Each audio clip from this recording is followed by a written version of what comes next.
My automotive history started when I was just under 1 year old. My parents took me to Sandown racetrack in Victoria, and I've got actual photos of me in my pram at Peter's Corner.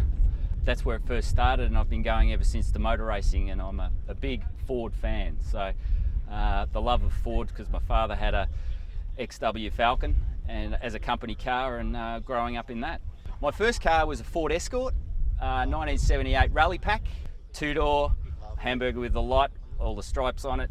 Yeah, great car, loved it. I started out with EF XR Falcons. I got into those back in '98 and then worked through the EF to AU, and then the big jump to BA. I went into the BA Turbo. I bought it sight unseen and undriven, and I drove it out of the showroom, and it scared the living daylights out of me.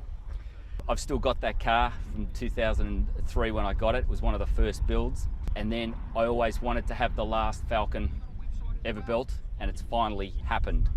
So I've had it on order for just on a year now. I've finally taken delivery of it, and it's fantastic. I'm a 6-man.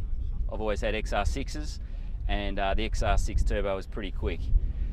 This is fantastic. I've moved up to a V8, and it's fantastic. Absolutely loving it. So I'm just happy to have a bit of Ford motoring history that is Australian history as well. Ford departure from Australia, I could just see our history there.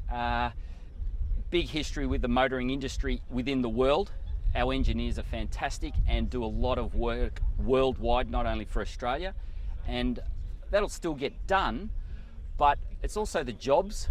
And being a first world country, most first world countries have a car industry, and that bothers me because Australia will not have a car industry soon.